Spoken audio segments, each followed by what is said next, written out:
All right, I think I've got everything set up the way that I want, and I think I've posted everywhere I'm allowed to post.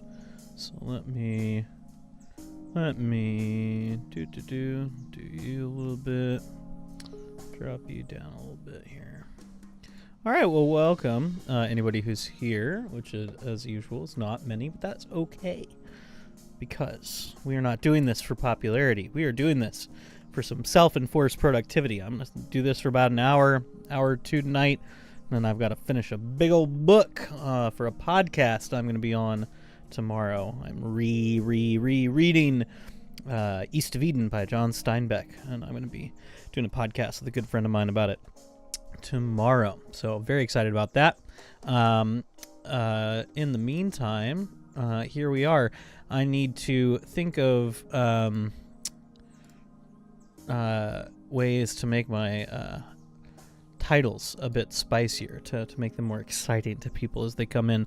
But what I'm going to be doing today, and again, I'm speaking into the void mostly for my own records, but last time we talked about the Declaration of Independence, and we went through it rather slowly, looked at each of the sort of constituent claims in the preamble, the main body of the text. We didn't really go through the specific complaints too much. Those are pretty well known and more suited for historical study. But we spent some time with these claims being made about the nature of the two different people groups dissolving political bans, what sort of rights that entitles the members of these different groups to, and so on. And one of the things that I mentioned last time that's worthy of more discussion, obviously, is this idea of a self-evident truth.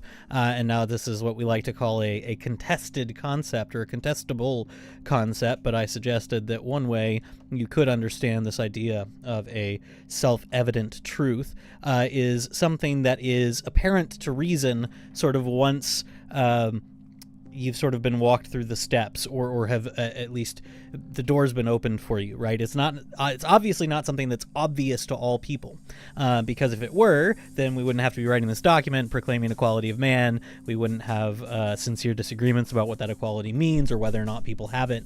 We wouldn't have the next 100 years of American history leading up to the Civil War if everybody just obviously agreed that all people are created equal and deserve equal political rights. Nevertheless, this idea of self-evidence is clearly important to Jefferson, to the signers of the Declaration. And so it's an interesting, I'm going to lower the music volume a little bit on my end and then try to balance it out. There we go. So it's an interesting thing to try to parse. And so one thing I like to do with my students after I teach the Declaration is to spend some time thinking about that notion of equality in light of some of the things that we know about American slavery. Because I think if you do any serious study of the American founding, this is something that you really do have to grapple with. You have to grapple with the fact that these people who are presenting political ideas that some of us find persuasive, or maybe not. If you're more of the post-lib or Christian nationalist persuasion, you may find it less persuasive. But generally speaking, if you're a good American citizen, there are things about these propositions that you like. You have to grapple with the fact that the same people who taught these propositions also owned people, also participated and perpetuated the institution of slavery, which I think is very hard to square, obviously, with this idea that all men are created equal. And so I like to walk students through some background of the history of abolitionist movements in the United States, and then show them a couple documents that are relatively contemporary with the Declaration, both before and after it, or relatively around it, about slavery.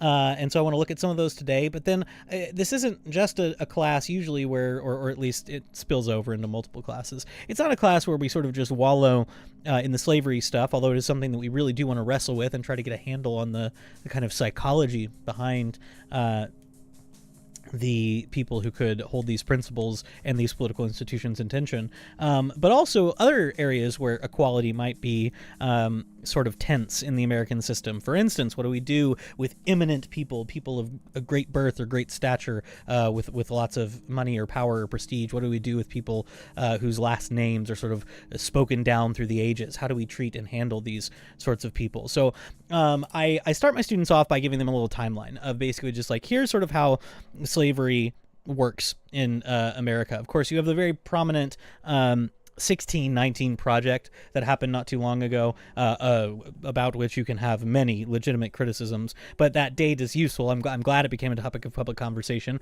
because it sticks in students' heads a date, and that is the date of the first transportation of an African slave to the American colonies, into the Virginia colony. And so it's useful to have that as a beginning date, 1619. That's when slavery is introduced in the Western European form to the colonies. There were other forms of slavery that obtained among the natives. You can go read history books for that.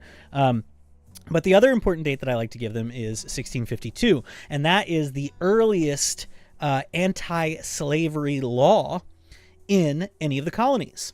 1652, the Puritan offshoot colony of Rhode Island passes what becomes the first anti-slavery law on American soil.